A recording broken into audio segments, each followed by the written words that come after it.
네, 여러분, 우리 오늘 조금 빡센 일정을 보냈잖아요, 그렇죠? 우리 이제 좀 몸 좀 풀고 옆사람 어깨도 주물러주고 좀 그렇게 해볼까요? 예, 옆사람 어깨 주물러주세요.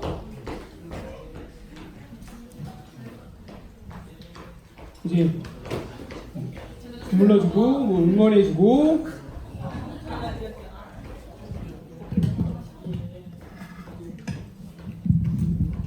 여러분 아시죠? 우리 편한 자세로 말씀드려도 된다는 거.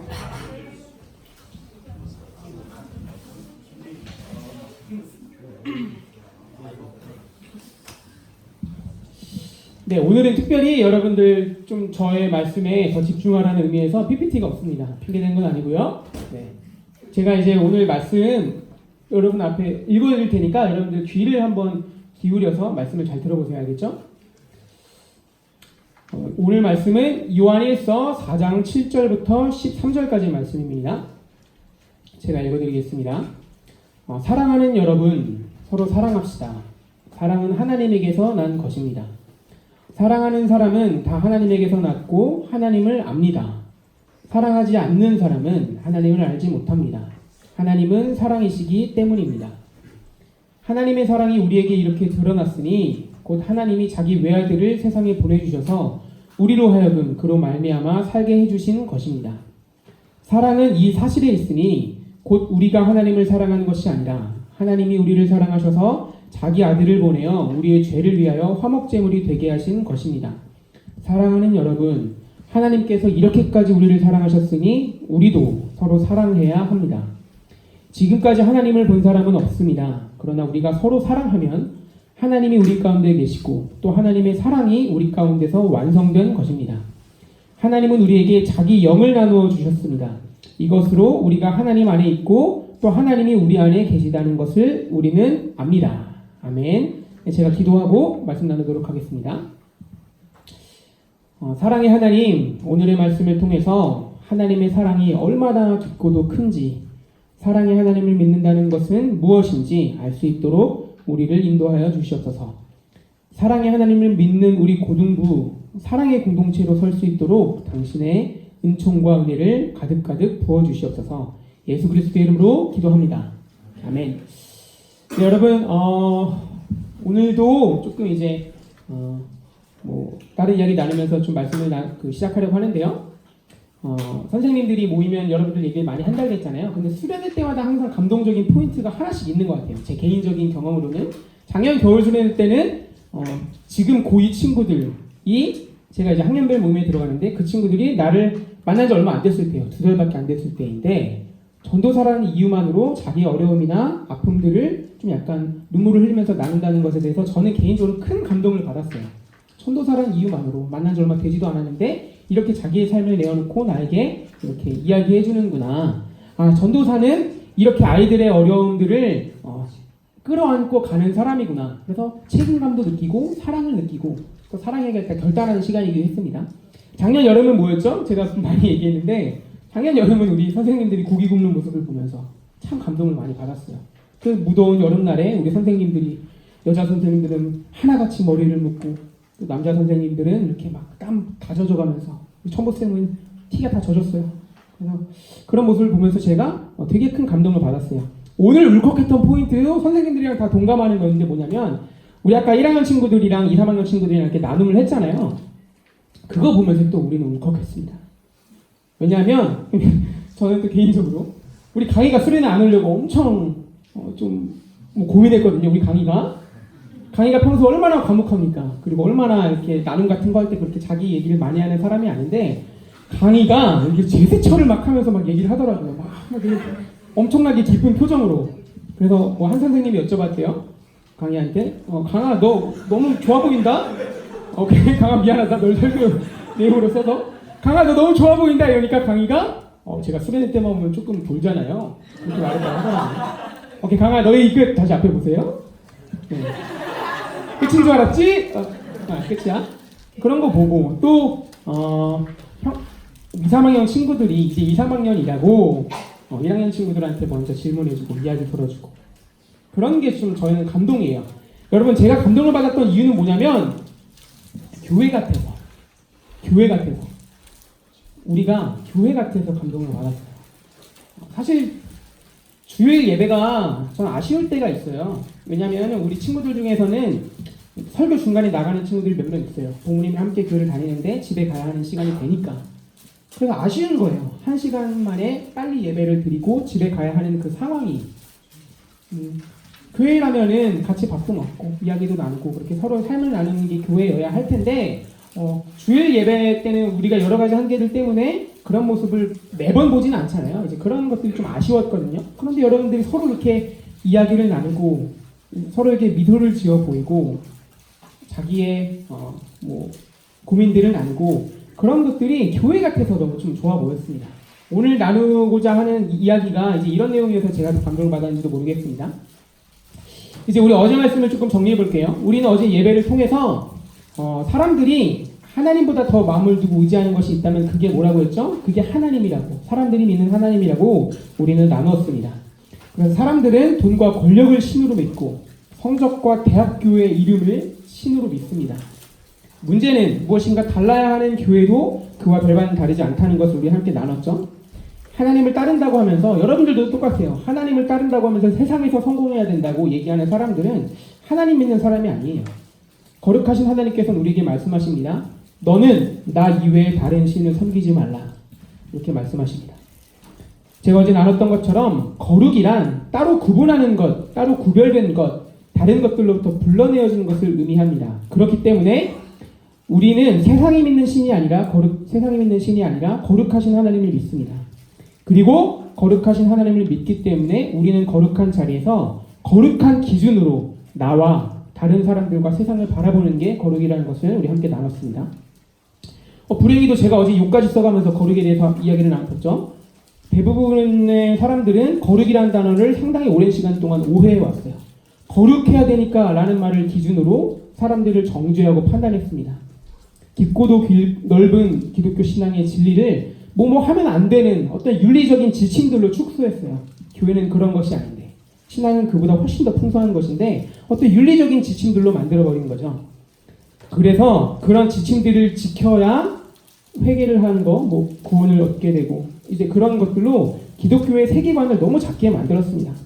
그래서 그 세계관 안에서 우리는 언제나 하나님 앞에 죄인이었어요. 항상 죄인이었어요. 우리는. 그래서 우리는 언제나 회개하는 것만이 신앙의 전부라고 생각하면서 살았습니다. 조금 과장이 있네요. 하지만 아버지 되신 하나님의 사랑은 우리의 어떠함과 상관없이 여러분들이 죄인이든 죄인이 아니든 모두가 죄인이잖아요. 여러분들이 어떠한 삶을 살았든 지금까지 여러분들의 삶의 과정이 어땠는지 그런 것들과 상관없이 여러분들 향해 있습니다. 그것이 우리가 누리고 있는 원복, 우리가 항상 누리는, 처음부터 누렸던, 태초부터 누렸던 원복입니다. 우리를 향한 변치 않는 복이 이제 원복인 거죠. 우리는 그러한 복을 누리면서 이제 거룩하게 살겠노라고 선택했습니다. 따로 구별된, 분리된, 세상과는 다른 우리는 이제 나의 자유를 제한하는, 하면 안 될 기독교가 아니라 이제 우리가 믿는 기독교는 하나님을 믿기 때문에 무엇인가를 적극적으로 하기로 결단한, 선택한 기독교가 우리가 믿는 기독교입니다.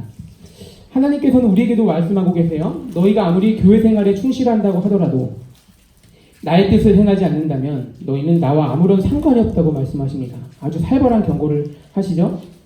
여러분, 하나님의 뜻을 행하는 일은 아주 간단합니다. 우리가 어제도 나눴던 것처럼 그것은 우리가 봤을 때 넓어 보이는 문이 아니라 좁아 보이는 문을 선택하는 거예요. 옛날에 이제 그런 게 페이스북에 많이 돌았는데 거창고등학교의 10계명인가 뭔지 아시죠?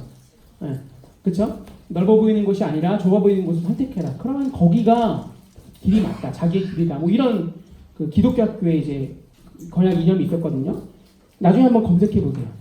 저 너무 이제 그거 보고 참 좋다고 생각을 했는데 어쨌든 우리는 좁은 문으로 가야 합니다.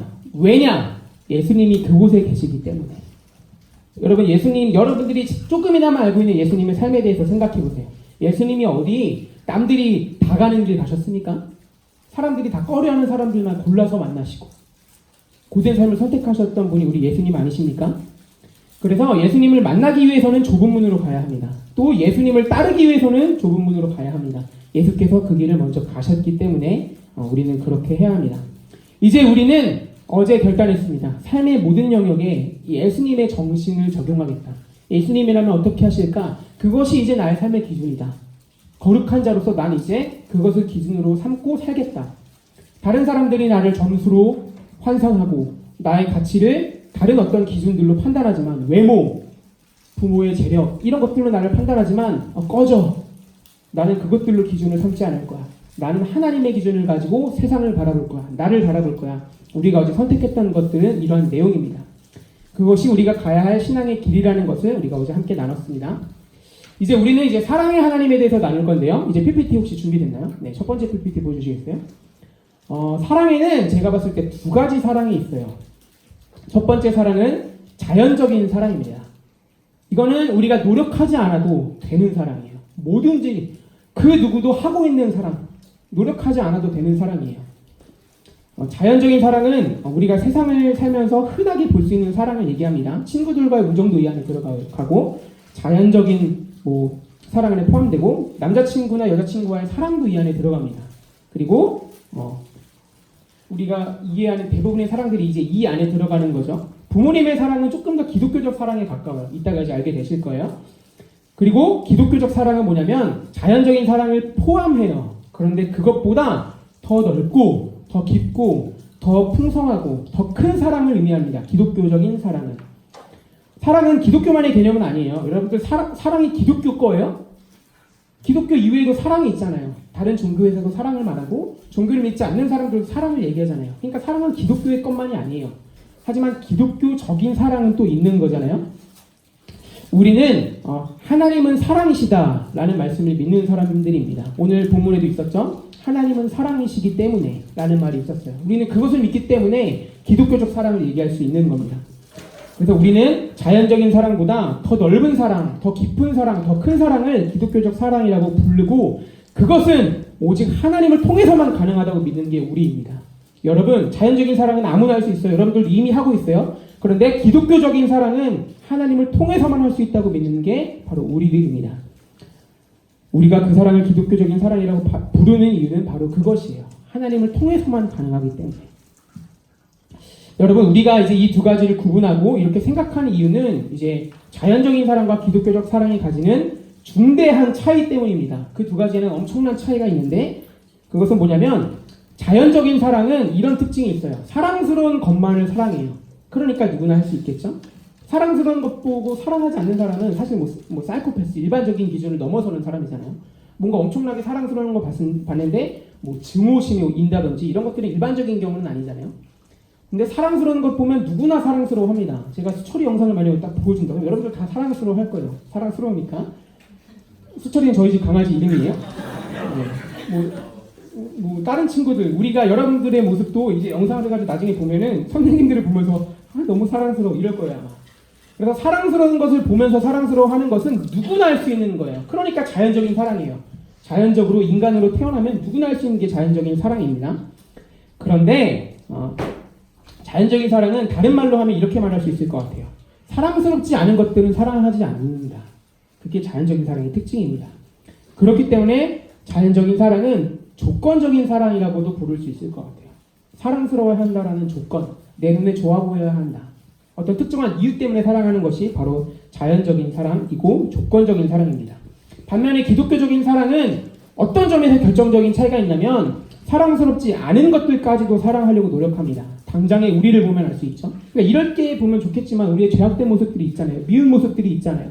그런데 하나님은 그것들을 상관없이 사랑해 주시잖아요. 사랑스럽지 않은 모습들까지도 사랑하기 때문에 그것이 이제 기독교적인 사랑인 것입니다. 우리의 죄악된 모습에도 불구하고, 우리의 사랑스럽지 않은 모습에도 불구하고 하나님께서는 우리를 사랑하십니다. 그게 바로 기독교적 사랑입니다.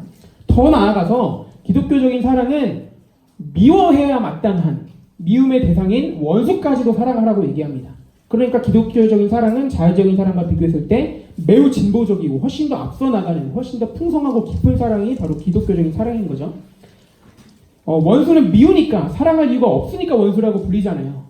그런데 하나님께서는 우리에게 예수님을 통해서 말씀하셨습니다. 원수를 사랑하라. 왜냐? 기독교적인 사랑은 그런 사랑이기 때문에, 사랑스럽지 않더라도 사랑하는 것이 바로 예수님께서 보여주신 하나님의 성품과 너무나도 닮아있는 사랑이 바로 기독교적인 사랑이기 때문입니다. 여러분, 우리가 그렇게 해야 하는 이유는 뭐냐면요, 하나님께서 바로 사랑의 하나님이시기 때문이에요. 우리가 믿는 하나님이 사랑의 하나님이시기 때문에 우리는 그런 사랑을 행해야 해요. 왜냐? 하나님께서 우리에게 그렇게 해주셨으니까. 그러니까 마땅히 내가 받은 것들을 돌려드리는 게 옳지 않겠어요? 맞지 않겠어요? 오늘의 말씀은 우리에게 말하고 있습니다. 모든 사랑은 하나님에게서 난 것이라고. 그러니까 우리는 사랑해야 한다. 사랑이 하나님에게서 났으니 너희는 사랑해야 한다. 이렇게 말하고 있습니다. 그리고 사랑하지 않는 사람은, 이것도 사실 되게 예쁜 말로 나와 있지만 엄중한 경고예요. 사랑하지 않는 사람은 하나님을 모르는 사람이다. 이렇게까지 덧붙이고 있습니다. 왜냐하면 마찬가지 이유는 같아요. 우리 하나님은 사랑의 하나님이기 때문에. 사랑하지 않는 사람이 어떻게 사랑의 하나님을 믿을 수 있겠어요? 여러분, 우리는 하나님이 사랑이시라는 것을 어떻게 알 수 있을까요? 그것은 이제 좀 합리적으로 얘기해 보자면 이제 이런 이유가 있습니다. 하나님께서는 완전한 신이잖아요, 그렇죠? 완전하기 때문에 아무것도 필요로 하지 않아요, 그렇죠? 완전하니까. 내가 100만 이거 돈은 이제 무한히 가질 수 없으니까 적절한 비유는 안 되는데, 내가 예를 들어서 되게 오랜만에 연애를 시작했어요. 내가 너무 행복해요. 내가 당분간은 이게 그 뽕이 오래가진 않지만 당분간 필요한 게 없잖아요. 여자친구가 있으면 행복하니까. 부족한 게 없는 사람이 순간 되는 거잖아요. 그 깊은 사랑에 빠지면. 마치 그런 거죠. 하나님은 모든 부분에 있어서 완전하기 때문에 아무것도 필요로 하지 않는 거죠. 아무것도 필요로 하지 않기 때문에 우리에게 아무것도 요구하지 않아요. 그렇기 때문에 하나님은 뭔가 요구한다는 것은 이기적인 거잖아요. 나를 위해서 뭘 해라, 너네는. 이기적인 이유인 거잖아요. 근데 하나님은 아무것도 필요로 하지 않기 때문에 하나님은 완전히 이타적인 분이십니다. 하나님께서 우리를 창조하신 이유는 내가 너네를 만들었으니까 너네는 날 위해서 맨날 예배를 해라. 너네 맨날 뭐 해라. 이렇게 말씀하시는 게 아니라 그저 창조하신 이유는 우리를 사랑하기 위해서. 하나님은 우리를 사랑하시기 위해서 창조하신 거예요. 그러니까 하나님은 사랑의 하나님인 거죠. 이게 이제 창세기에서도 이제 그런 부분이 있어요.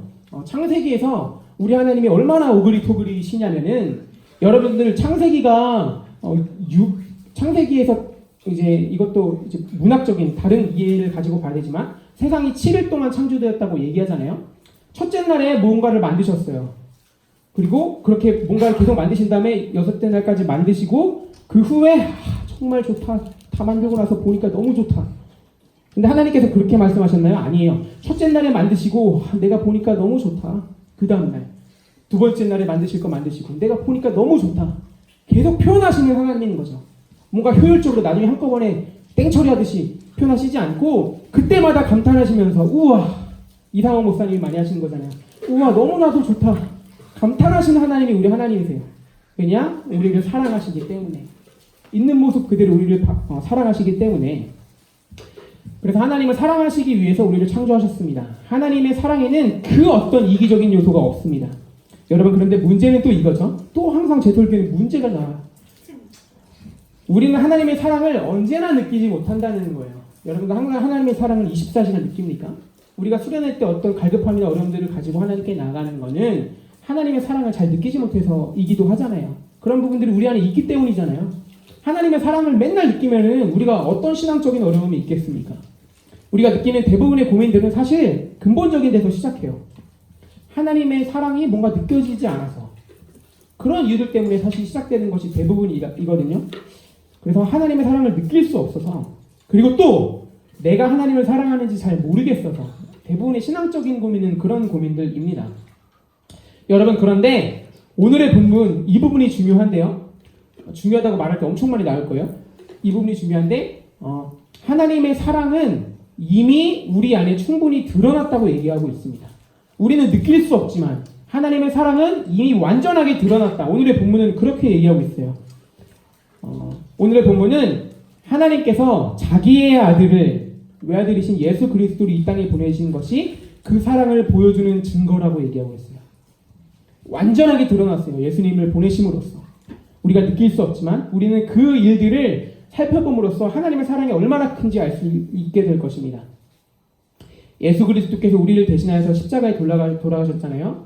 그리고 우리가 새로운 생명을 얻게 된 것이 바로 하나님의 사랑이 증거라고 오늘의 본문은 얘기하고 있습니다. 여러분, 이제 그 다음 PPT 보여주시겠어요? 감히 제가 예수님의 사랑을 한마디로 정의해 보자면 이렇게 말할 수 있을 것 같아요. 예수 그리스도는 피와 살로 몸으로 이루어진 사랑이다.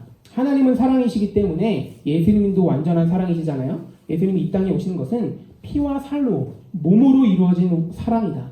이것이 예수님의 삶을 한 가지로 정의할 수 있는 말일 것 같아요. 예수님은 이 땅에 오신 사랑이다. 예수님은 인간의 몸을 입으신 사랑이다. 이렇게 우리가 예수님을 정의할 수 있을 것 같습니다. 여러분들 들어보시면 아마 공감할 거예요. 그분의 생애는 처음부터 끝까지 사랑이었습니다. 여러분들 제가 많이 나눴잖아요. 우리는 사실 그 죄와 회개, 그다음에 믿음과 천국 이 프레임 안에서 우리가 예수님을 생각하면 맨날 생각하는 건 뭐냐면 예수님은 나를 위해서 죽기 위해서 이 땅에 오셨다. 그리고 십자가에 달려 돌아가셨다. 그 말만 반복하다 보니까 우리가 놓치는 게 있는데 그건 뭐냐면 예수님의 33년으로 추정되는 그 삶을 우리가 놓치고 있잖아요. 예수님이 이 땅에 오신 것은 죽기 위한 것이 아니라 우리를 사랑하셔서 우리와 함께 살기 위하여 오신 거예요. 우리와 살과 살을 맞대고 몸과 몸을 맞대고 얼굴과 얼굴을 맞대고 우리를 보고 싶어서 사랑하기 위해서 오신 겁니다. 만나기 위해서 오신 거죠. 요한복음이 말하는 것은 뭐냐면 여러분들 그 유명한 말씀 있잖아요. 요한복음의 말씀. 하나님이 세상을 이처럼 사랑하셔서 그 말씀 있잖아요. 그 말씀을 이러한 시각을 가지고 보면 이렇게 말할 수 있을 것 같아요. 하나님이 세상을 이처럼 사랑하셔서 우리의 죄를 대신 지시고 죽기 위하여 오셨다가 아니라 하나님이 세상을 이처럼 사랑하셔서 신의 자리를 버리고 인간이 되어 우리와 함께 살 만큼 우리를 사랑하셨다. 이렇게 말할 수 있겠죠? 왜냐? 만약에 예수님께서 죽기 위해서 이 땅에 오셨다면 태어나자마자 아마 죽으셨을 겁니다. 목적을 달성했으니까. 그렇죠? 죽기 위해서 오셨으면 태어나자마자 죽으셨을 거예요. 효율적이고 가장 빠르게 목적을 달성하기 위한 거잖아요. 예수님에게 33년 동안의 삶이 나타내는 것은 하나님의 사랑이 그 생애를 통해서 얼마나 풍성한지 더욱더 나타나게 되는 것입니다. 예수님은 우리와 더불어 살고자 이 땅에 오셨어요. 그것도 예수님이 성육신, 하늘의 자리에서 땅에 오신 것, 그 시작부터가 사랑이에요. 그래서 예수님이 현재 이 땅에 오신 것까지 사랑이라는 것을 우리가 함께 나눴습니다. 이제 예수님의 삶을 한번 봅시다. 예수님의 삶을 보면 사랑의 하나님께서 예수님을 보내신 이유를 우린 너무나도 쉽게 볼 수 있습니다. 예수님은 언제나 사랑받지 못하는 이들을 찾아가셨어요. 약자들, 다른 사람들이 멸시하는 사람들을 많이 찾아가셨어요. 사람들의 손가락질을 받고 대제사장들에 의해서 정죄를 받던 창녀를 사랑하셨고 그녀의 삶을 완전히 새로운 삶으로 창조하셨습니다. 어제 그 박총 목사님께서 말씀하셨던 하나님은 사람을 새롭게 만드는 일의 전문가이다. 그런 말씀을 하셨잖아요. 사람들이 다 망한 삶이라고 죄인이기 때문에 그냥 상종도 하지 말아야 된다고 정의한 창녀의 삶을 다시 한번 하나님 안에서 사랑을 누리는 삶으로 하나님의 자녀로 받아주셨고 사랑하셨습니다. 자신들의 이익을 챙기고자 세리들, 여러분 세리라는 사람들은 뭐 하는 사람들이냐면 로마가 예수님이 오셨을 때 로마가 이스라엘을 통치하고 있었거든요. 이제 한국이 일본의 통치를 받던 것처럼 통치하고 있었어요. 근데 로마가 자기의 행정력이 조금 딸려서 이스라엘 백성들을 고용해가지고 몇 가지 행정적인 일들을 시켰어요. 첫 번째가 돈 걷는 일, 세금을 걷는 일을 이스라엘 백성들한테 시켰어요. 그게 세리예요. 세리들이 이스라엘 백성들의 세금을 걷어가지고 로마에다 보냈습니다. 근데 그 사람들이 왜 욕을 먹냐면 달라는 것보다 더 걷었어요. 자기한테 그런 권한이 있으니까. 얼마든지 걷을 수 있으니까. 그래서 세리들이 욕을 먹었던 거고 나쁜 사람들이랑 욕 먹었던 거예요. 그런데 예수님은 자기들의 이익을 챙기고자 어려운 일들의 삶을 더욱더 어렵게 만들었던 세리들까지도 사랑하셨습니다. 사람들의 시선을 아랑곳하지 않고 세리의 집에 들어가서 그 집에 안에서 잠을 자고 사랑하고 함께 식사를 하셨습니다. 여러분 예수님은 언제나 병자들과 함께 하셨습니다. 아픈 자들의 마음을 어루만져 주셨어요. 진심으로. 너가 아프냐? 내가 너와 함께 하겠다. 내가 너를 치유하겠다. 그리고 실제로 그들의 질병을 치유하여 주셨습니다. 그렇게 예수님은 33년 동안 모든 생애를 사랑하면서 보내셨습니다. 사랑받지 못하는 사람들을 사랑하시되 끝까지 사랑하셨어요. 요한복음의 말씀에 그런 말이 있죠. 하나님께서 우리를 사랑하시되 끝까지 사랑하셨다. 자신들의 삶을 완전히 내어주셨습니다. 실로 예수님은 자신의 삶을 통해서 완전한 하나님의 사랑을 보여주셨습니다. 1번, 예수님의 오심도 사랑이었다. 예수님의 삶도 사랑이었다. 이제 우리는 십자가에 대해서 좀 살펴보려고 합니다. 오늘의 본문이 말하고 있듯이 예수님의 사랑은 십자가에서 완전하게 드러나게 되었습니다. 우리가 그동안 십자가의 의미를 조금 작게 죄를 구원해 주기 위해서, 내 죄를 대신 지기 위해서로만 알고 있었는데 십자가의 의미는 그보다 훨씬 더 풍성한 의미가 있습니다. 약자들을 위해서 사셨던, 그들과 더불어 함께 울고 함께 웃으면서 사셨던 예수님을 사람들은 거절했습니다. 그렇게 사셨는데 거절했어요. 왜냐하면 이것도 이제 조금 역사적인 설명이 필요한데, 로마의 통치 아래 있던 이스라엘 백성들은, 그러니까 통치 아래 있었잖아요.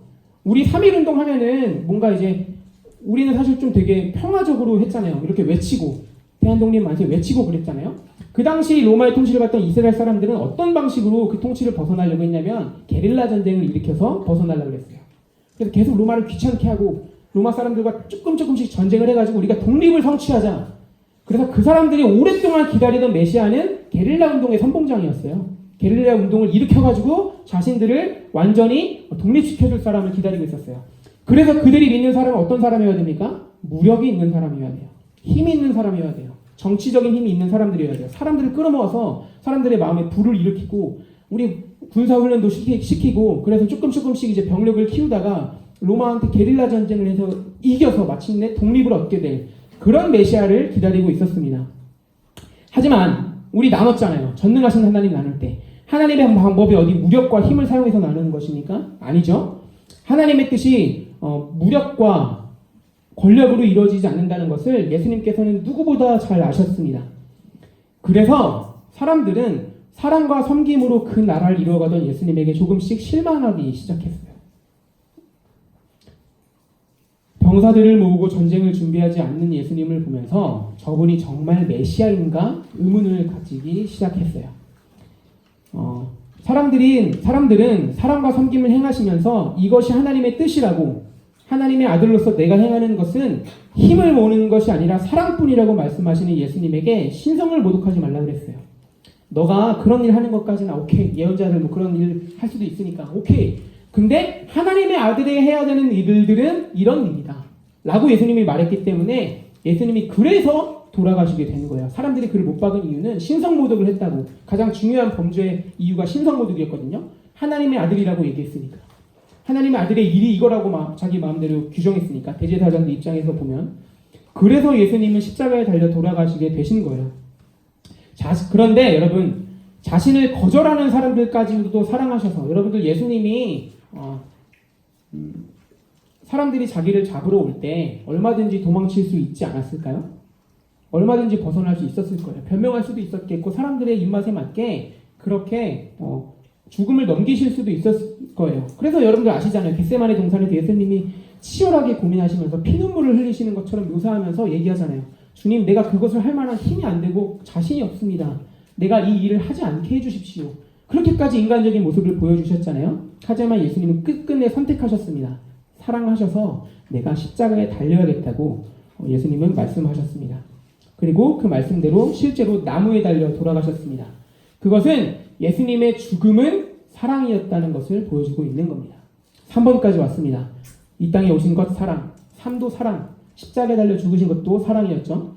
우리는 이제 두 가지가 더 있는데 예수님께서 무덤에서 부활하셨다는 것을 알고 있습니다. 십자가에 달려서 죽으셨으면은 예수님은 우리가 지금 믿는 하나님의 아들, 하나님이라고 믿어지지 않았을 거예요.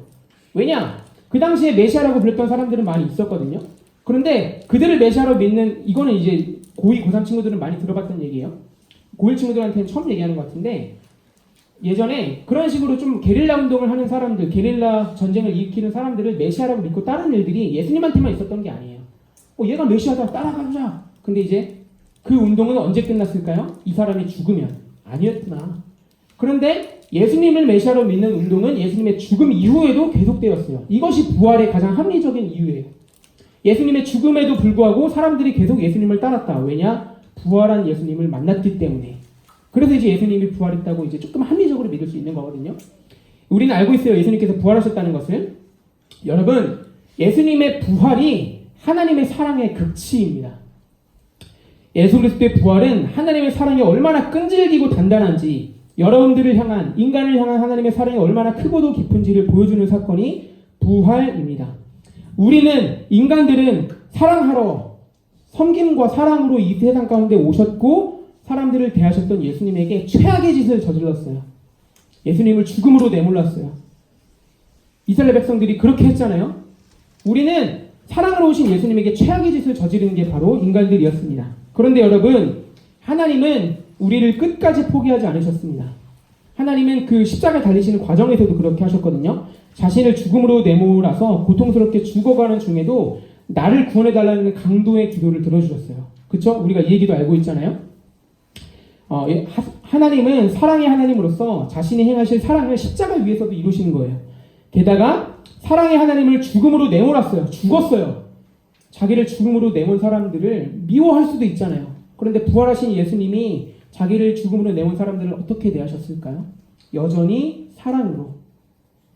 여러분, 예수 그리스도의 부활이 의미하는 것은 뭐냐면요, 이런 거예요. 너희들이 나를 거절하고 죽음에까지 내몰았지만 죽음도 너희들을 향한 나의 사랑을 막지 못한다.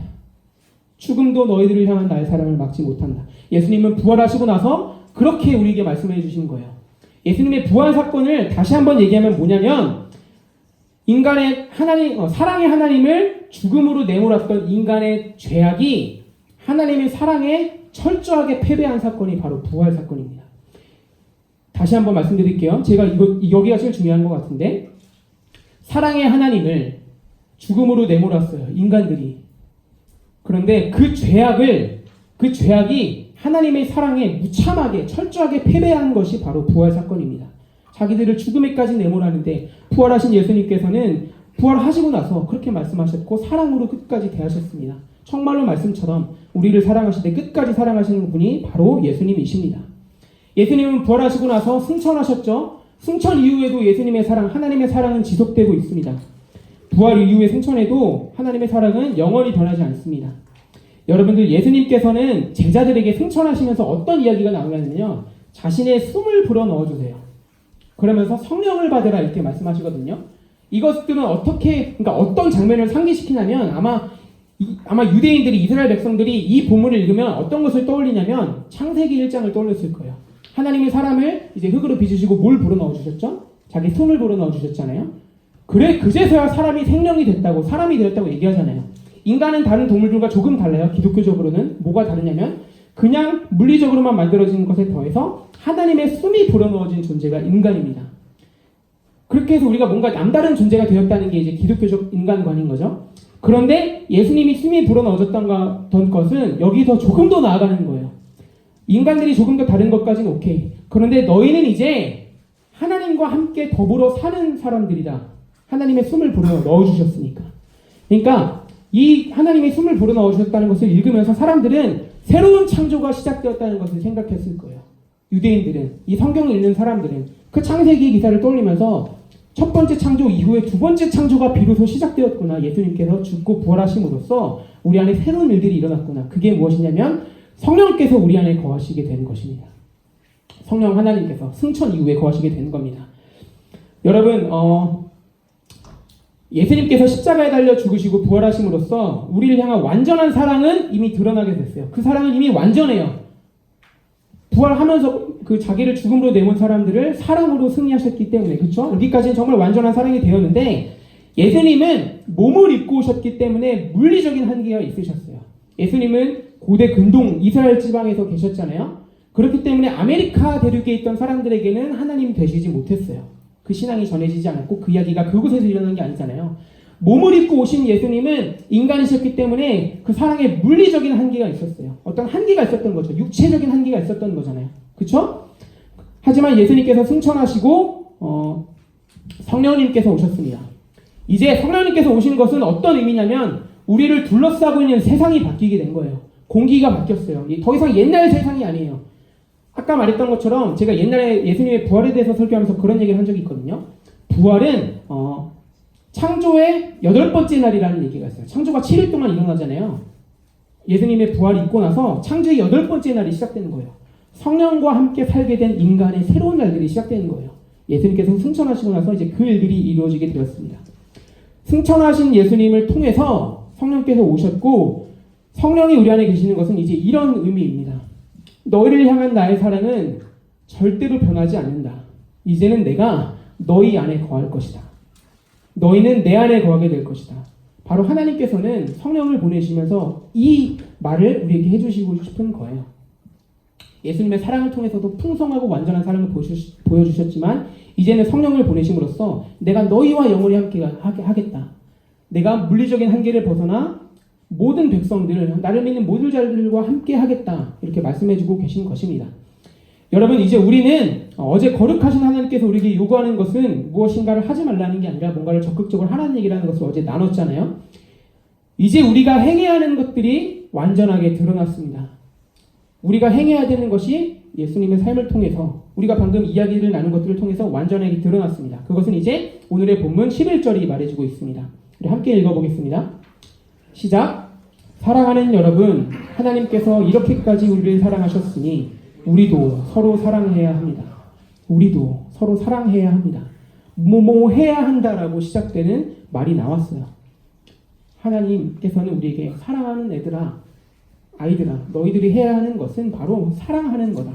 우리가 선택해야 되는 것은, 우리가 가는 좁은 길은 사랑입니다.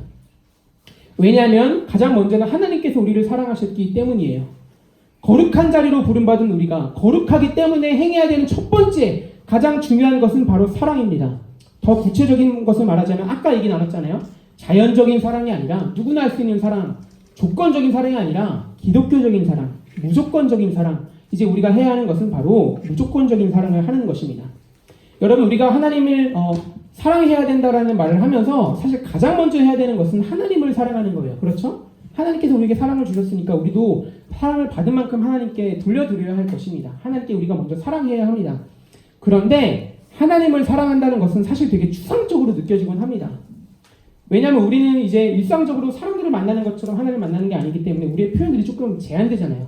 하나님 사랑해라고, 그러니까 제가 뭐 예를 들어서 건아야 사랑해라고 얘기했을 때 건아가 막 부끄러운 표정을 짓는다든지 뭐 저도 사랑해 이렇게 반응한다든지 그런 반응을 보면 하나님과의 사랑이 느껴지잖아요. 보이니까, 들리니까. 그런데 하나님과의 사랑은 조금 추상적으로 들리기도 해요. 왜냐? 반응이 없는 것처럼 보이기도 하니까. 그래서 조금 추상적일 수 있어요. 여러분, 그래서 이제 우리가 하나님을 사랑하고 있는지 쉽게 알지는 못할 수도 있어요. 뭐 예를 들면 그런 거죠. 여러분들, 우리가 빛을 볼 수 있을까요? 우리는 빛을 볼 수 없어요. 우리는 빛을 통해서 다른 사물들을 볼 뿐입니다. 우리는 빛 자체를 보는 게 아니잖아요. 마치 그런 것처럼 우리는 하나님과의 사랑을 느끼거나 볼 수 없어요. 우리는 다른 사람들과 사랑하는 것들을 통해서 그런 것들을 대신 느낄 뿐입니다. 여러분, 그래서 예수님께서는 우리에게 말씀하셨습니다. 마태복음 25장 40절의 말씀을 함께 또 읽어보겠습니다. 있나요? 네, 제가 읽어드리겠습니다. 우리가 사랑이 조금 추상적이니까 하나님은 눈에 보이는 사랑을 할 수 있도록, 우리가 그것들을 느끼면서 살 수 있도록 추상적이지 않은 사랑을 우리에게 명령하셨습니다. 그게 뭐냐면 마태복음 25장 40절의 말씀인데요. 내가 진정으로 너희에게 말한다. 너희가 여기 내 형제자매 가운데 지극히 보잘것없는 사람 하나에게 한 것이 곧 내게 한 것이다. 우리가 정말로 하나님을 사랑하는지 추상적으로 느껴져요. 그것이 맞나? 내가 정말로 사랑하나? 고민이 돼요. 그것들을 바로 알아볼 수 있는 방법이 있는데 우리 공동체 안에 있는 형제자매들을 내가 사랑하고 있는지를 보면 됩니다. 우리가 형제자매들을 마음을 다해서 사랑한다면 우리는 하나님을 사랑하고 있는 거예요. 사랑이신 하나님이 우리 안에 거하고 있기 때문에, 그래서 우리가 사랑할 수 있는 거거든요. 이따가 나오겠지만 사랑은 우리가 할 수 있는 게 아니에요. 우리가 믿는 사랑은 내 힘으로 하는 게 아니에요. 우리가 할 수 있는 최대한의 사랑은 자연적인 사랑 그 이상도 아닙니다. 그래서 부모님의 사랑이 하나님의 사랑과 닮아 있는 거예요. 자식이라는 이유만으로 사랑하니까. 저만 해도, 그러니까 또 예를 들어서 죄송한데 부모님들 앞에서 조카만 해도 그냥 조카이기 때문에 사랑해요.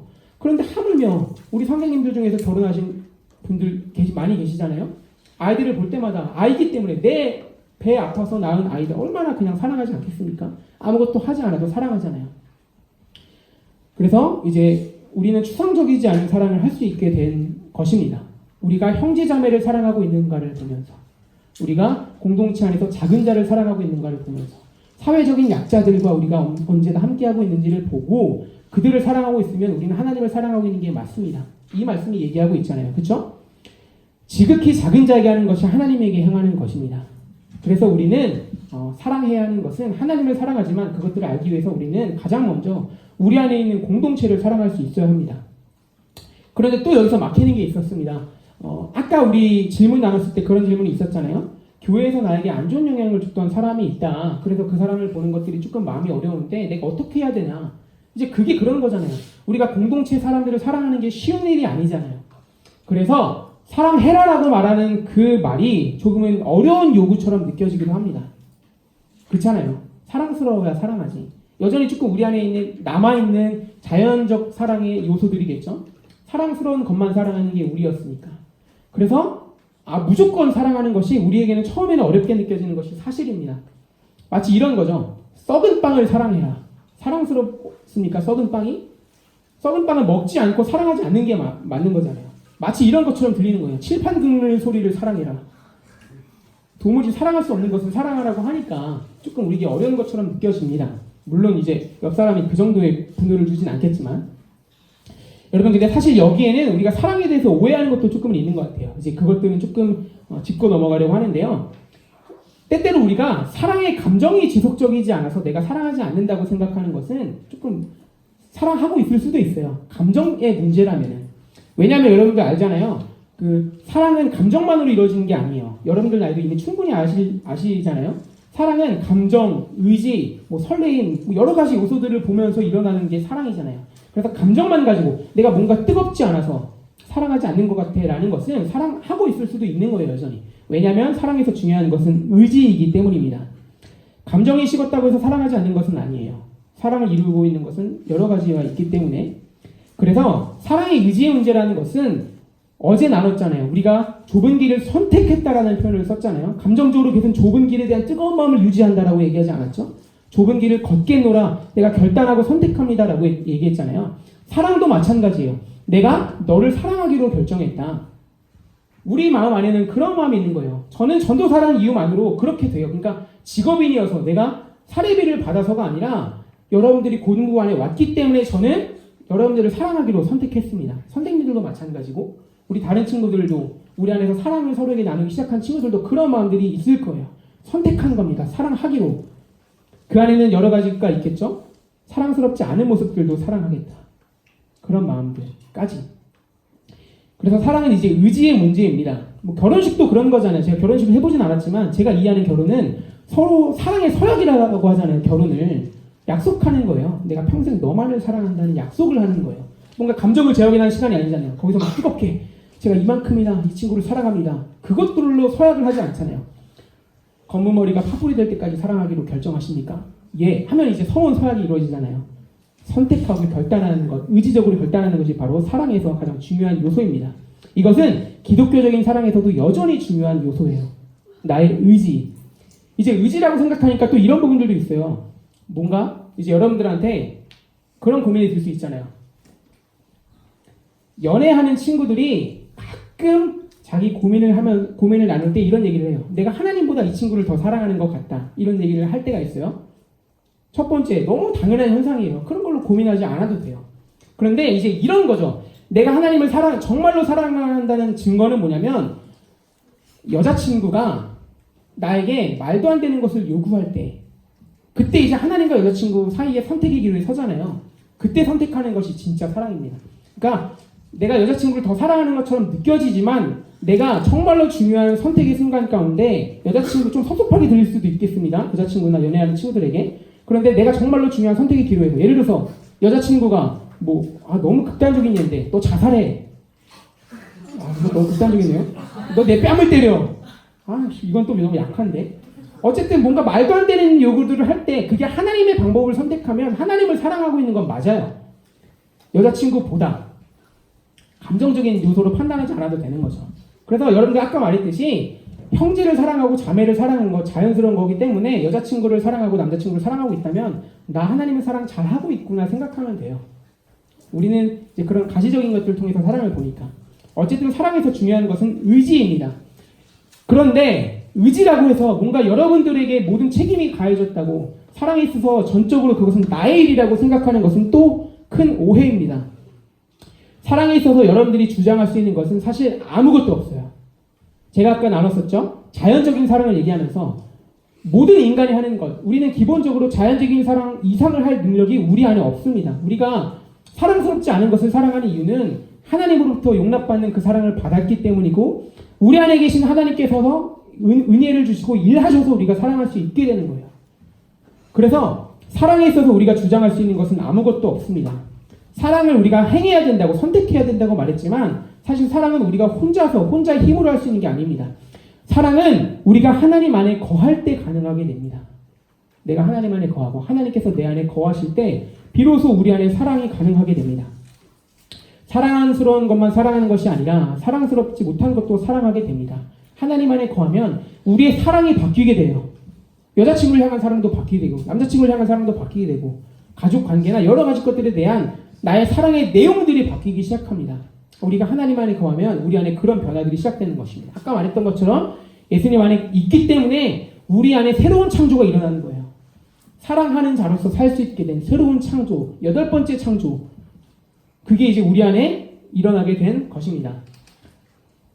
자연적인 사랑밖에 행할 수 없던 우리가 기독교적인 사랑을 행하게 되는 것, 조건적인 사랑이 아니라 무조건적인 사랑을 행할 수 있게 되는 것, 하나님이 우리 안에 거하실 때 그것이 가능해집니다. 그리고 기독교에서 요구하는 가장 이루기 어려운 요구, 아까 그 친구의 고민이 정확히 여기 안에 들어맞죠? 미운 사람이 있다고 그랬잖아요. 원수도 사랑하라는 그 말이 무거운 짐으로만 들려지지 않게 됩니다. 우리 안에 계신 하나님께서 우리에게 사랑할 능력을 주시기 때문에, 하나님께서 하시기 때문에, 우리는 하나님 안에 거하기만 하면 우리 안에 자연스럽게 불현듯 일어나는 하나님의 사랑으로 세상을, 친구들을 사랑할 수 있게 되는 것입니다. 여러분, 사랑한다는 것은 자기가 이제 상처받을 수 있는 위험에 자기를 노출시키는 거예요. 여러분들 연애를 해보셨으면 아시겠지만 가장 사랑하는 사람들에게 가장 큰 상처를 받습니다. 내가 기대하는 게 있고 이 친구한테 마음을 이만큼 줬는데 그만큼 받아야 된다고 생각했기 때문에 상처를 입잖아요. 그렇죠? 그래서 여러분들 우리는 사랑하기로 선택했고 사랑할 건데 그것은 우리가 스스로 아플 수 있는 위험, 상처받을 수 있는 위험에 스스로를 노출시키기로 결정한 것이기도 합니다. 내가 편한 삶을 살지 않겠다. 자기 혼자 사는 사람은 다른 사람들 때문에 상처받지는 않잖아요. 그렇죠? 무인대에서 혼자 사는 사람이 어떻게 다른 사람 때문에 상처를 받아요? 다른 이유 때문에 상처를 받겠지만 외로움이나 그런 거잖아요. 하지만 우리는 다른 사람들과 더불어 삶으로써 우리 안에서 상처받을 수 있는 위험들을 안고 살아가게 됩니다. 사랑하게 되면 여러분들 아픕니다. 이제 우리는 그런 것들을 느끼게 되는 거죠. 여러분들 친구들의 고민을 들으면서 너무나도 힘든 사정을 들었어요. 여러분들의 마음이 아프잖아요. 사랑하니까 아픈 거예요. 여러분들 정말 관심도 없는 친구가 자기 고민 얘기하면 그게 여러분 그만큼 아프고 고통이 느껴지니까? 아니에요. 왠지 아세요? 사랑하지 않으니까. 사랑은 그 친구의 아픔을 나의 고통으로 느끼는 일이기도 한 것입니다. 그래서 사랑하면 심지어 단순히 아플 뿐만 아니라 마음이 무너지는 일까지 생기기도 해요. 정말로 세상이 막 무너지는 것 같은 일. 적절한 일인지 모르겠지만 저는 전 여자친구랑 헤어지고 나서 6개월 동안 집 밖에 나오지 않았어요. 그때가 이제 우리 3권 선생님이나 이제 그 영우 선생님이 올라가셨을 때인가? 제가 간사로서 있을 때인데 교회만 나왔어요. 그때 얘기한 적이 있거든요. 여자친구랑 헤어졌어. 그러니까 애들이 막 괜찮으세요 전도사님? 어쩌겠냐 살아야지. 내색은 안 했지만 저는 주일에 교회 나오니까 이 친구들이 한 주에 한 번 저를 보잖아요. 괜찮은 줄 알았을 수도 있을 거예요. 근데 나머지 6일 동안의 삶은 집 밖에 나가진 않았습니다. 쓸데없는 얘기지만 저는 이제 그렇다고 밥을 거르거나 그러진 않았어요. 힘들다 죽겠다. 근데 아침에 뭐 먹을까? 저 이제 그렇게 살긴 했었어요. 어쨌거나 깊이 사랑하면은 마음이 무너지고 일상이 무너지고 나의 인생이 송두리째 무너지는 것 같은 경험도 하게 됩니다. 정말로 사랑하게 되면 그런 일들이 일어나게 되는 거죠. 여러분들이 여러분들의 마음을 지키고 싶다면, 상처받고 싶지 않다면, 마음이 무너지고 싶지 않고 일상이 침해받지 않았으면 좋겠다면 아무도 사랑하지 않으면 됩니다. 그러면 여러분들은 여러분들의 마음을 지킬 수가 있을 거예요. 물론 꼭 그만큼 하나님과 상관없는 사람이 되겠지만 말입니다. 사랑은 하나님과 상관 있는 사람이 되는 것이니까. 사랑하지 않기로 선택하면 마음은 지킬 수 있겠죠. 하지만 그만큼 사랑의 하나님과는 거리가 먼 사람이 되게 될 것입니다. 우리가 하나님의 사랑을 행하게 되면은 이제 우리는 그 사랑의 범위는 나를 넘어야 됩니다. 1차적으로 여러분들은 그 사랑 안에서 여러분들 자기 자신을 사랑할 줄 아셔야 돼요. 어제 또 계속 성경 얘기를 많이 하는데 목사님께서 말씀하셨죠? 자기 수납, 자기 용납. 괜찮아, 괜찮아 라고 얘기할 줄 알아야 돼요. 스스로에게. 저는 자존감이 너무 지나쳐서 문제지만 저는 그게 자기를 사랑하지 않는 것보다는 낫다고 생각합니다. 여러분들 스스로를 사랑하세요. 뭐 외모나 이런 것들 보면서 난 왜 이렇게 생겼지? 나는 왜 이렇게 부족한 게 많지? 능력이 없지? 성적은 왜 이렇지? 그것 하나님께서 원하시는 것도 아니고 그것들은 사랑하는 것도 아니에요. 하나님께서 여러분들에게 거하시면은 1차적으로 여러분들이 해야 되는 것은 자기 자신을 사랑하는 거예요. 왜냐? 정말로 중요한 사랑이 무조건적인 사랑이라면 여러분들 그렇게 느껴지지 않아요? 자연적인 사랑은 누구나 할 수 있는 건데 그러면 더 위대한 사랑은 무조건적인 사랑이잖아요. 그렇죠? 하나님이 우리에게 그것을 보여주셨는데 하나님이 상관없다고 하시는데 앞으로 우리의 삶의 모든 기준을 하나님께 맞추기로 했는데 다른 사람의 시선 때문에 나 자신을 사랑하지 않을 이유가 어디 있겠습니까? 그렇지 않아요? 생각해보면 당연한 거예요. 여러분들이 하나님의 눈으로 나를 보기로 결정하셨으면 여러분들 자기 자신부터 사랑하시길 바랍니다. 우리가 보기에는 이미 너무나도 사랑스러워요. 왜 스스로를 사랑스럽지 않다고 얘기하는지 모르겠어요. 그러니까 1차적으로는 자기 자신을 사랑하시길 바랍니다. 뒤이어 이제 우리는 가장 많이 만나게 되는 가족들을 만나게 되는 거죠.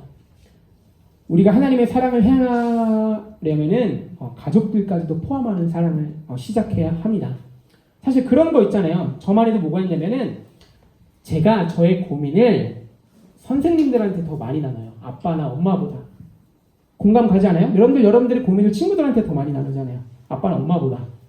근데 그렇다고 더 사랑하지 않고 그런 개념은 또 아닌 것 같아요. 그러니까 더 가까울수록 뭔가 그런 얘기 나누기 좀 오글거리기도 하고 그렇잖아요.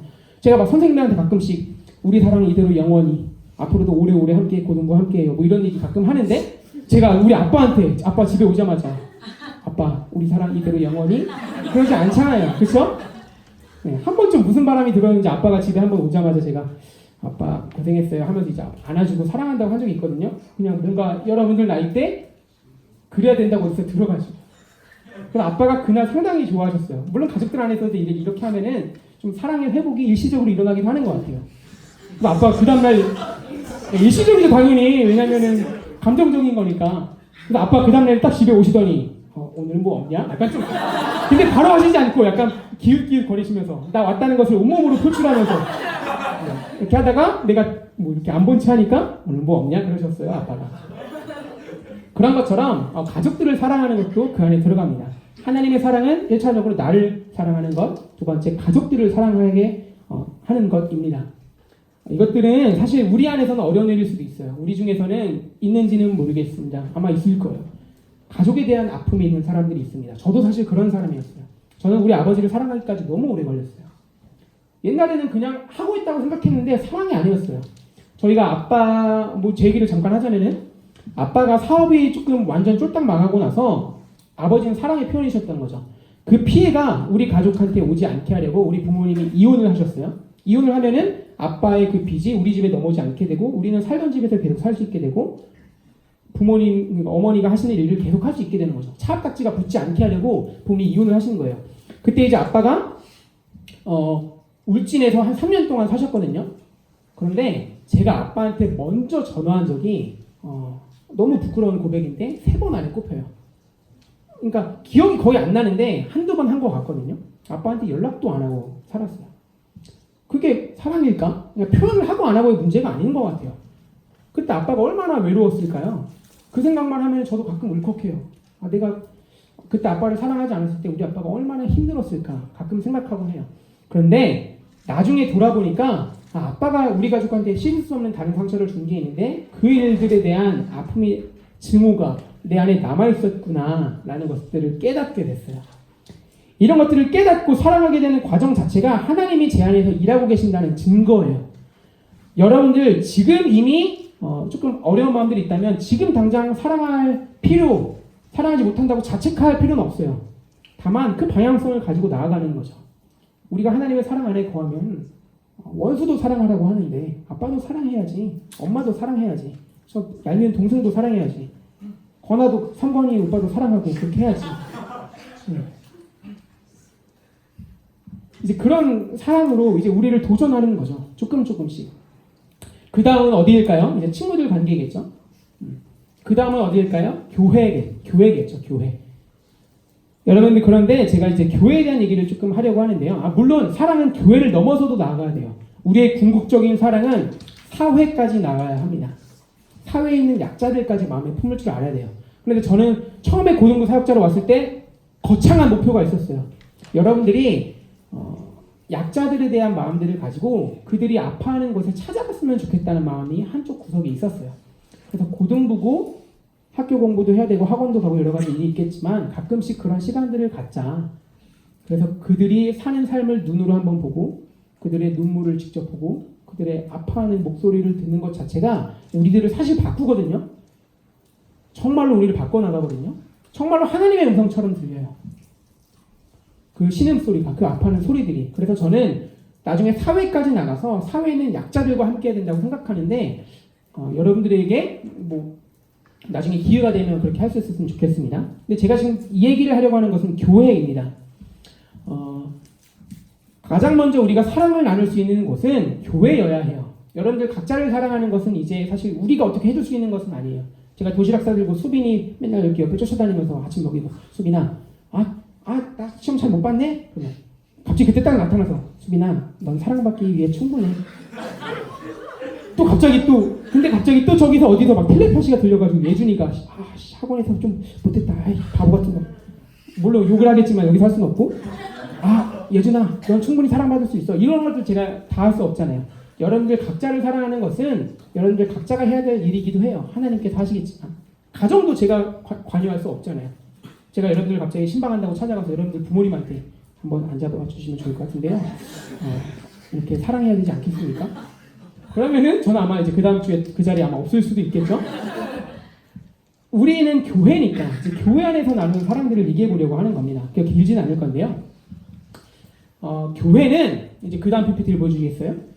교회는 예수님의 삶에 압도된 사람들의 모임입니다.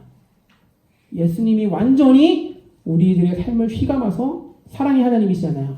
사랑을 이루는 사람들의 모임, 사랑을 행하는 자들의 모임이 바로 교회입니다. 그리고 교회는 사랑의 하나님이신 예수님께서 그 활동을 실제적으로 하는 것을 볼 수 있는 곳이 바로 교회입니다. 그래서 교회가 위대한 거예요. 그 마음을 가진 사람들이 모여있는 곳이니까. 여러분들 제가 교회는 달라야 된다고 얘기하잖아요. 사랑에 대한 용납받은 경험도 있고 사랑해야 된다는 것도 알고 거룩한 삶을 살아가는 사람들이 모인 곳인데 교회 안에서 서로를 사랑하지 않는다면 그게 어떻게 교회입니까? 가장 먼저 우리가 사랑을 이루어야 하는 것은 교회입니다. 왜냐? 사랑하기로 결단한 사람들이 모인 곳이니까. 세상은 다른 기준을 가지고 사람들을 보라고 얘기하지만 하나님의 기준을 가지고 서로를 보기로 결정한 사람들이니까. 그래서 하나님의 눈으로 보면 조금 더 아름다워 보이지 않겠어요? 더 사랑스러워 보이지 않겠어요? 그러니까 교회는 무엇보다 사랑이 충만한 공동체여야 하는 것입니다. 여러분들 우리는 그리고 또 교회는 그 다음 PPT 또 보여주시겠어요? 그렇기 때문에 교회는 사랑을 하는 곳이기 때문에 교회는 그 누구도 고립되지 않는 곳이어야 하고 그 누구도 혼자 있지 않는 곳이어야 합니다. 그 누구도 교회에서 내가 혼자 있다고 느끼게 되는 순간 그것은 그 교회 안에서 사랑이 충분히 일어나고 있지 않는다는 증거겠죠. 하나님은 우리에게 사랑하라고 명하셨는데 우리 교회 안에서 누가 내가 혼자 있다고 느낀다면 너무나도 슬플 것 같아요. 그리고 교회는 그 누구도 혼자서 고통을 겪게 하지 않는 곳이 바로 교회입니다. 교회는 그렇게나 위대한 곳이에요. 서로의 아픔까지도 보듬어 안고 사랑하기로 결정한 곳이기 때문에 교회는 그런 곳이어야 합니다. 여러분들 우리가 너무나도 감사하게도 이번 수련회 저는 진짜 모르겠어요. 제가 작년에 겨울 수련회 갔다 오고 나서 지금까지 제가 갔던 수련회 중에서 거의 제일 좋았다고 얘기했거든요. 수련회 뽕이 제가 3주 동안 갔다 그랬잖아요. 막 희죽희죽 거리고 다니니까 막 목사님들이 목사님 진짜 미쳤다고 막 그런 얘기도 하고 진짜 좋았나 보다 막 부러워하기도 하고 그랬거든요. 여름 수련회가 겨울 수련회보다 좋았어요. 그래서 저는 솔직히 그때 진짜 좋았어서 이번 겨울 수련회 준비하면서 솔직히 두려운 마음이 있었어요. 그때보다 안 좋으면 어떡하지? 그런데 그거는 첫날에 바로 깨졌어요. 너무 좋은 거예요. 그래서 좀 약간 우리가 하나님 안에서 누리는 기쁨들은 상대적이어서 뭔가 이렇게 점점 상대적이면 뭔가 불안하잖아요. 이것보다 높은 게 있을까 그런 생각이 들잖아요. 교회에서 누리는 하나님께서 주시는 기쁨들은 상대평가가 아니라 절대평가겠구나 생각이 드는 거예요. 뭐 적절한 비유는 아닌 것 같아요. 100점이 절대평가 100점이 근데 점수가 무한인 절대평가인 거예요. 우리가 좋다고 느끼는 그 감정들이 다른 좋음들을 항상 느끼고 다른 사랑들을 느끼는 거죠. 그래가지고 제가 근데 이 얘기를 왜 했는지 기억이 안 나네요. 갑자기 수련 얘기를 왜 했지? 여러분들 이제 우리가 점점 더 하나님께서 주시는 은혜들이 있잖아요. 그 은혜들을 가지고 우리가 해나가야 하는 것은 뭐냐면 교회를 만들어가는 거예요. 교회를 만들어가는 것. 제가 아까 맨 처음에 얘기했잖아요. 막 좋아하는 눈빛으로. 제가 여러분들 항상 수련 때마다 항상 좋은 거 포인트가 하나씩 있는데 이번 수련회의 좋은 포인트는 여러분들이 아까 그 나눔할 때예요. 왜냐? 교회 같아서라고 했잖아요. 이 말씀 준비하면서 그런 것들이 보이니까 진짜 울컥했어요. 그래서 이제 원하면 울 수도 있었을 것 같아요. 계속 그것들을 바라보고 울겠다고 마음 먹고 계속 막 뭔가 감정적인 포인트를 찾아냈다면 아마 울었을 거예요. 그런데 이제 조금 그건 오바니까 인위적인 거니까 하지는 않았는데 이렇게 한 번 보면서 너무 좋더라고요. 아까 고개를 돌렸었지만 강의도 좋고 막 고1 친구들이 막 전혀 대화를 나눠보지도 않은 것 같은 고3, 고2 친구들과 대화를 나누고 질문들이 그런 질문도 있었잖아요. 고민이 뭐냐 이런 것들이 있었잖아요. 아직 잘 모르는 사람들에게 어쨌든 그런 얘기도 한다는 것. 잘 모르는 사람이지만 교회이기 때문에 서로 좀 나눔을 한다는 것 자체가 너무 기뻐 보이고 아름다워 보이더라고요. 그래가지고 너무나도 좋았습니다. 여러분들 이제 우리가 해야 하는 것은 뭐냐면 이건 좀 실제적인 얘기를 하면 좋을 것 같은데요. 우리가 해야 되는 것은 뭐냐면요. 우리는 교회 안에서 우리 옆에 있는 친구들의 문제를 이제는 나의 문제로 여길 줄 알아야 합니다. 선생님들은 그러고 계세요. 여러분들의 기도 제목과 어려움들을 물론 비밀을 지켜달라고 하면 당연히 비밀을 지키겠죠. 교사 공동체 안에서 나누고 함께 아파하고 있습니다. 우리 안에서 여러분들 향한 사랑이 있기 때문에. 그래서 우리는 여러분들의 문제가 이제 우리의 문제처럼 느껴져요. 여러분들이 아파하고 눈물을 흘리면은 우리도 눈물을 흘립니다. 그런 경험들을 많이 하기도 하고 실제로 이제 그렇게 하고 있는 거죠. 여러분 우리가 참되게 사랑하는 사람은 자기 옆에 있는 친구들의 문제를 나의 일로 여기는 사람들입니다. 우리가 정말로 우리가 하나님을 사랑한다면 절대 이기적일 수 없어요. 절대 나만을 위한 미래만을 생각하지 않아요. 참되게 하나님을 사랑하는 자는 그 안에서 하나님께서 행하시는 사랑이 있기 때문에 살고 싶어도 그렇게 살 수가 없습니다. 그래서 다른 친구들의 이야기에 조금 더 귀가 기울여지는 사람이 됩니다. 제가 옛날에도 나눈 적이 있는데 장신대학 제가 만나지는 못했어요. 타이밍이 안 맞아서. 제가 우리 학교에서 가장 존경할 뻔했던 교수님이 계세요. 그 교수님이 그냥 못 만나서 얘기만 들은 거예요. 레전드라고 썰로만 들은 거예요. 박동현 교수님이라는 분인데 그 교수님이 구약 신학자였어요. 그래서 그 교수님은 누구보다 정의와 공의에 대해서 많이 얘기했어요. 제가 사실 사회 참여에 대한 부분들을 많이 나누기도 했는데 약자들을 향해서 살라고 이 전도사들아. 근데 그분은 한 명 한 명 선생님이라고 얘기하거든요. 존댓말을 항상 쓰세요. 존귀하게 여기는 마음이 그분 안에 충만해서. 그래서 자기 제자들 보면서 선생님이라고 해요. 근데 그분이 하셨던 마음 중에서 저를 만나지도 못했던 이야기로 들었는데 그 얘기를 간접적으로 들었는데도 저희가 좀 약간 울컥했던 포인트가 있었어요. 뭐라 그랬냐면은 신대원 안에서 여러분들은 가장 맨 앞에 앉아서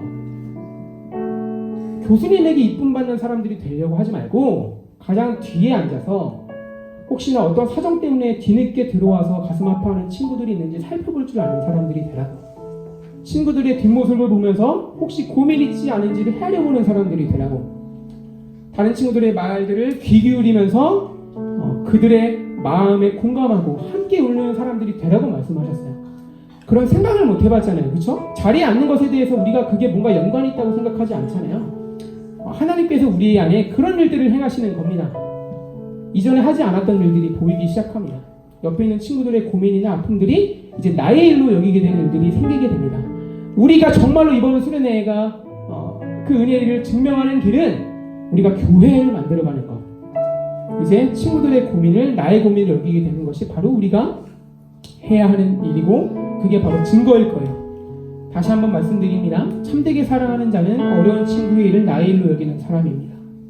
참되게 사랑하는 자는 이제 너의 고민을 너만의 고민이 아니라 나의 고민으로 우리의 고민도 여기는 사람이 참되게 사랑하는 사람입니다. 이전에는 자기가 품고 있는 마음의 넓이가 자기 자신밖에 향하지 못했어요. 나의 미래, 나의 앞날, 나의 감정, 그게 전부였어요. 품의 넓이가 좁았어요. 하지만 이제는 우리는 하나님의 사랑 안에 거하기 때문에 자신뿐만 아니라 가족을 품고 공동체를 품고 교회를 품고 더 나아가 사회까지 품는 사람들이 되는 것입니다. 그것이 사랑 안에 거하는 사람, 사랑을 행하는 사람의 삶입니다. 우리가 그렇게 살고 있지 않다는 것은 우리가 그만큼 하나님과 멀리 있다는 얘기고 그만큼 사랑의 하나님과 떨어져 있다는 얘기입니다. 여러분들 스스로 하나님과의 거리를 재고 싶을 때는 내가 얼마나 다른 사람들의 아픔을 깊이 느끼고 있는지를 생각해 보면 됩니다. 내가 얼마나 약자들의 자리에 함께하고 있는지를 살펴보면 됩니다. 그게 하나님을 향한 사랑의 크기를 잴 수 있는 방법입니다. 여러분들, 우리가 그렇게 사랑을 행할 때 이상적이고 거창하고 꿈에 젖어 있다고 말할 수 있겠지만 저는 그렇게 한 명 한 명 사랑을 행하면서 나아갈 때 견고한 세상의 문법이 바뀔 거라고 생각합니다. 이제는 세상의 문법이 바뀌어요. 하나님의 기준으로 우리가 있는 모습 그대로를 서로를 바라보게 돼요. 여전히 사회는 세상의 기준을 가지고 서로를 판단하고 마음대로 재단하지만 이제 사회 안에서도 다른 사람들을 있는 모습 그대로 사랑하는 일들이 일어나기 시작합니다. 우리가 다른 사람을 사랑하기로 결정할 때, 우리가 그렇게 사랑을 행하면서 나아갈 때 여러분들 옆에 있는 사람들이 여러분들을 통해서 하나님을 보게 될 것입니다. 사랑의 하나님이 내 안에서 사랑을 하시기 때문에 우리를 통해서 하나님이 나타나실 것입니다. 여러분들을 통해서 하나님의 사랑이 그들 안에서도 거하게 될 것입니다. 우리가 그렇게 살아갈 때 교회는 정말로 예수님의 활동을 눈으로 볼 수 있는 곳이 될 것입니다. 이 교회에 대한 정의가 그냥 정의가 아니라 그냥 신학적인 내용을 통해서 알게 된 정의가 아니라 우리가 실제로 매주 교회를 통해서 경험하는 우리가 내리는 정의가 될 거예요. 교회는 정말로 그런 곳이구나. 교회는 정말로 예수님의 활동을 눈으로 볼 수 있는 곳이구나. 귀로 들을 수 있는 곳이구나. 이제 우리는 생각하게 될 겁니다. 이제 사랑의 나라가 우리 교회를 통치하고 더 나아가 그렇게 교회가 교회다워질 때 세상은 하나님의 나라가 다워질 것입니다. 우리 지금 이 시간 다 함께 기도하면서 나가도록 하겠습니다.